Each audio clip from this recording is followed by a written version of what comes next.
Panjang soalan ni.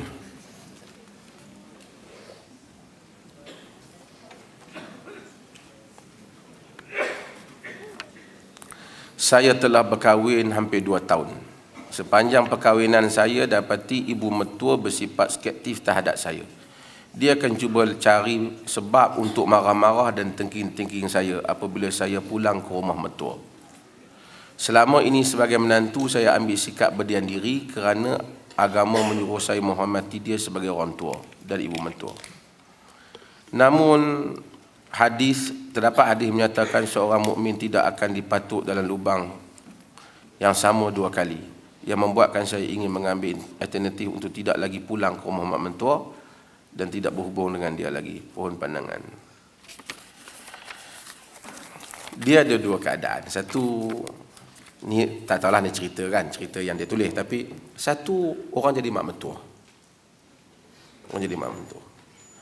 Walaupun anak tu anak kita dan menantu tu menantu kita, hatta anak kita sendiri, kita jadi bapa pun sama.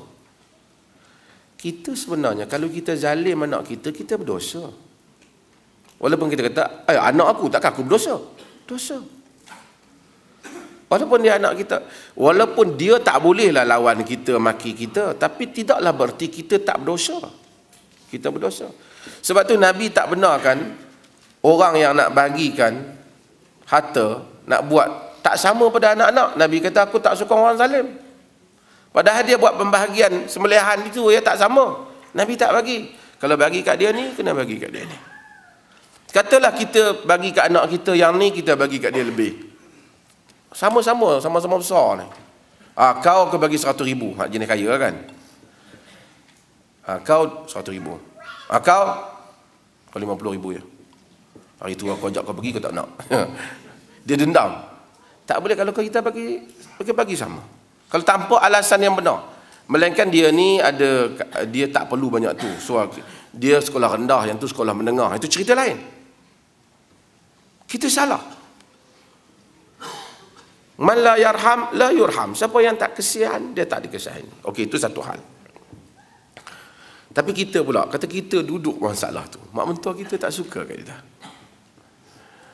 Anggap macam ni lah, kita pergi, kita jangan buat masalah. Saya nak cadang dia. Suami kita balik, kita balik.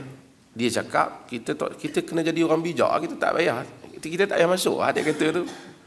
Dan kita jangan buat masalah dengan dia. Dengan kadar keperluan. Kita berurusan dengan kadar keperluan. Dia cakap, kita cakap. Tengking tak, kerana agama tak benarkan. Agama tak suruh kita bertindak bodoh macam orang bodoh buat kat kita. Terutama dia membabitkan dari suami kita dan seumpamanya. Kan? Maka keadaan yang macam ni, dia tak balik, tak boleh lah. Sebab mungkin suami dia akan balik, nanti akan putuskan hubungan. Itu tak termasuk dalam dipagut ular 2 kali sebenarnya. Dia tak termasuk.